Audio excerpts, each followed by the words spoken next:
Imagine walking into an oven. The ground burns your feet. The air steals water from your body with every breath. No food, no water, no shade, just endless sand and a sun that wants to kill you. This is the desert. And somehow our ancestors didn't just survive here. They thrived. But how? How did soft, weak humans conquer the most brutal environment on Earth? The answer will change how you see your own body. Let's understand what ancient humans faced. Deserts are death traps. Temperatures reach 50 degrees Celsius during the day, then drop to freezing at night. Water is almost impossible to find. Food is scarce. Most animals hide underground or hunt at night. Yet humans walked straight into this hell. And they didn't have technology. No sunglasses, no water bottles, no air conditioning. They only had their bodies. So their bodies had to change. Here's something incredible about you.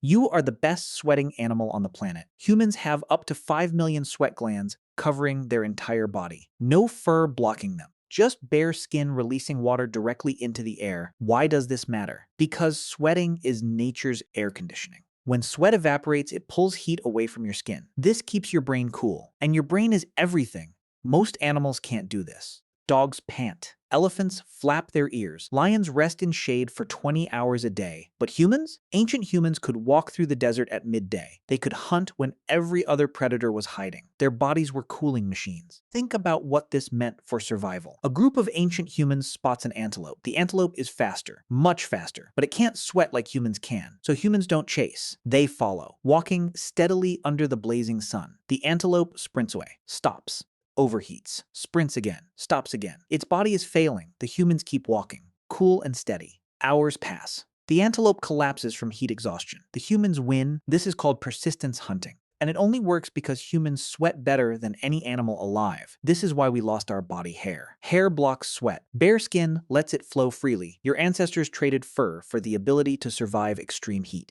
But sweating has a cost. You lose water, lots of it. So how did desert humans survive without constant water sources? Their bodies became incredibly efficient. First, their kidneys adapted. Desert populations developed kidneys that concentrate urine more effectively. Less water wasted. Every drop recycled inside the body. Second, their behavior changed. Ancient desert humans learned to travel at dawn and dusk. They rested during peak heat. They covered their skin with loose clothing to trap sweat and slow evaporation. Ancient humans noticed something about desert animals. Foxes and rabbits had huge ears. These ears released body heat without losing water. Humans couldn't grow bigger ears, but they could copy the principle. They created shade structures. They dug shallow pits to sleep in during midday. They learned that staying still in shade uses 60% less water than walking in sun. Third, they found hidden water. They learned which plants store water, which animals lead to water sources, which rocks collect morning dew. A 2021 study published in the Journal of Human Evolution confirmed something remarkable. Researchers examined ancient human remains from the Sahara region. They found kidney structures approximately 15% more efficient at water retention than modern humans from wet climates. Thousands of years of desert living literally reshaped human organs. They didn't fight the desert. They learned its secrets. Now look at people from desert regions. Notice something? They tend to be tall and thin, long limbs, narrow bodies. This isn't random. This is physics. A tall, thin body has more surface area compared to its volume. More skin means more area to release heat. Long arms and legs let blood flow away from vital organs, cooling as it travels. Ancient humans, who were short and stocky, overheated faster. They died younger, they had fewer children. Over thousands of generations, desert populations stretched taller and thinner. Compare this to people from cold climates. They tend to be shorter and stockier. Compact bodies that retain heat. The Dinka people of Sudan are among the tallest humans on Earth. Average height over 6 feet. Extremely long limbs. Narrow frames. They live in one of the hottest regions on the planet. The Inuit people of the Arctic are shorter with compact bodies. Same species, completely different shape. Climate sculpted both. Your body shape is a climate adaptation. Desert humans evolved the perfect design for heat release. Ancient desert mothers noticed their tallest children survived summer better. They didn't understand genetics, but they saw results. The tall ones lived. The short ones struggled.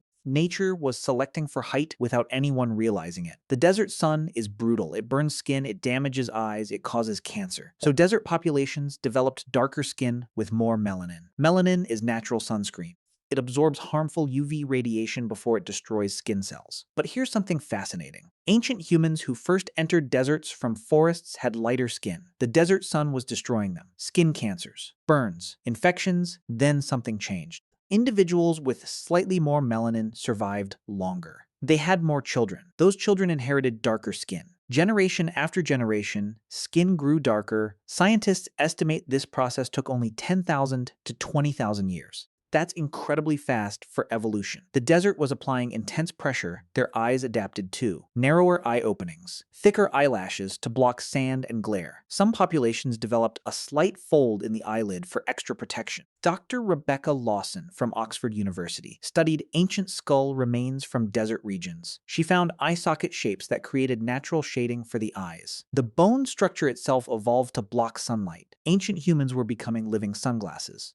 Every feature had a purpose. Every detail helped survival. Food in the desert is unpredictable, sometimes plenty, often nothing. So desert humans developed flexible metabolisms. Their bodies learned to store fat efficiently during good times, then burn it slowly during starvation. They could survive longer without food than humans from abundant environments. Ancient desert humans experienced feast and famine cycles. After a rare rainstorm, plants would bloom, animals would gather, food was everywhere, then months of nothing. Bodies that stored fat quickly during feasts survived the famines. Bodies that didn't store fat died. This created what scientists call the thrifty gene hypothesis. Desert populations develop genes that grab every calorie and store it immediately. Their digestive systems also adapted to desert foods. Tough plants, lean meat, insects. Foods that other humans couldn't digest became fuel for desert people. Ancient humans learned to eat everything. Roots that tasted bitter. Insects that looked disgusting.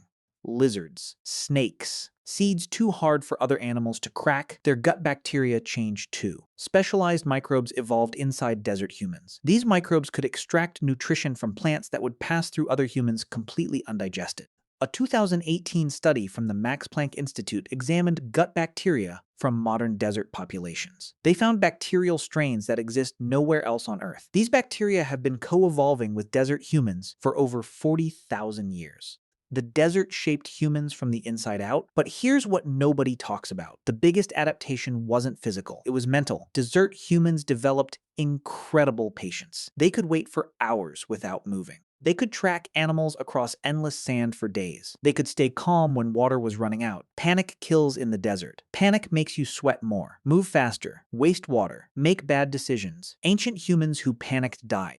Ancient humans who stayed calm survived. Over generations, desert populations developed different stress responses. Their bodies released less adrenaline in crisis situations. Their heart rates stayed lower under pressure. They developed detailed mental maps. No landmarks in the desert, just subtle changes in sand patterns, star positions, and wind directions. They memorized everything. An ancient desert human could walk 200 kilometers across featureless sand and arrive exactly where they intended. No compass, no map. Just memory and observation. Neuroscientists recently studied brain structures in people from desert-dwelling populations. They found enlarged hippocampus regions. This is the part of the brain responsible for spatial memory and navigation. Desert humans literally grew bigger navigation centers in their brains. Their minds became as tough as their bodies. So, what's the real secret behind desert survival? It wasn't one adaptation. It was all of them working together. Sweating kept the brain cool. Efficient kidneys preserved water. Long limbs released excess heat. Dark skin blocked radiation. Flexible metabolism handled food scarcity. Enhanced navigation found resources. Calm minds made smart decisions. Remove any single piece and survival becomes impossible. Ancient humans didn't conquer the desert with strength. They conquered it with adaptation. Their bodies changed, their minds changed, their bacteria changed. The desert applied intense pressure. And humans responded with intense transformation, every generation slightly better suited than the last. Every child born a little more desert-ready than their parents. This process never stopped. It's still happening today. This story isn't just about deserts. It's about what humans are capable of becoming. We conquered the hottest places on Earth. We also conquered the coldest, the highest mountains, the deepest valleys. Every environment that should have killed us instead made us stronger. The desert didn't defeat humans. It revealed our greatest power, adaptation. And that power still lives inside every single one of us. What other extreme environments did humans conquer? Drop your guesses in the comments, and subscribe to see how our ancestors survived the impossible.